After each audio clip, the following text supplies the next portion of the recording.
So who is this tracking for?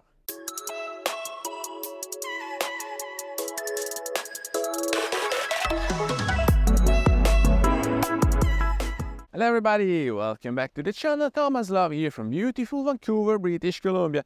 And today I wanted to show you how you can use this Leica Q2 with tracking, because I don't know about yourself, but I was coming from my Nikon where I was using the 3D tracking most of the time because I loved it oh so much. And so when I switched to Leica, well, the tracking was not functioning the way I was used to. And so let's say it is perfectible or it is fallible. And so most of the times right now, if I'm using the autofocusing, I'm using either the spot if I have to nail the focus on the eye of my subject, or eventually I can use the field.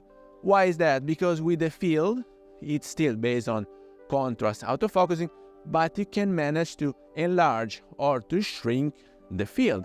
So if you're using a field which is very tiny in the box, you know that it will be spot on your subject.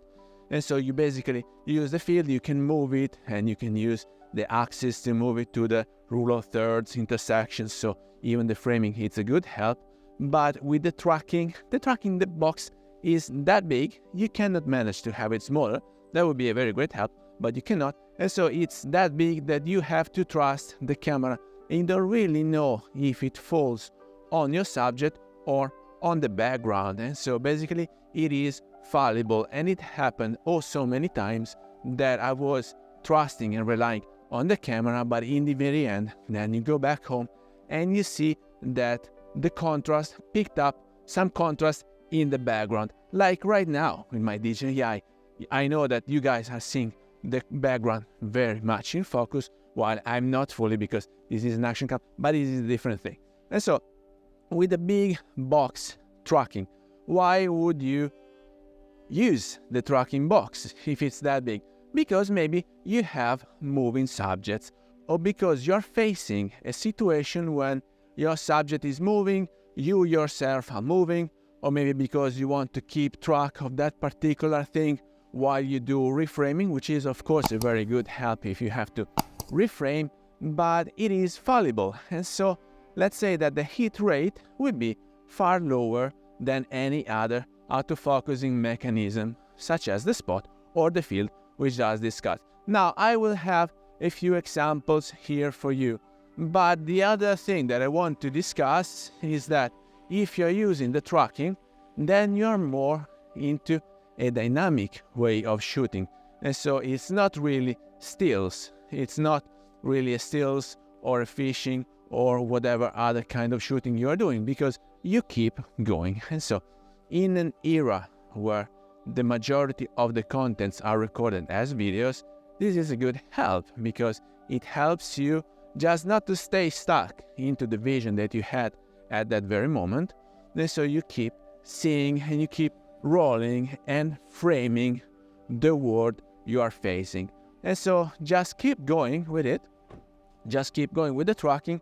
And here we have a very few examples where my attention was caught in the very initial framing, and then I kept rolling, I kept going.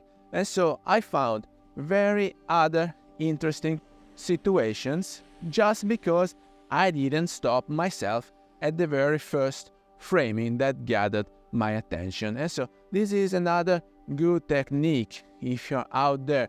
I won't say that you have to keep shooting with tracking or 3D tracking, especially if you don't have a Sony camera, because those ones are very reliable, but many other brands might not be.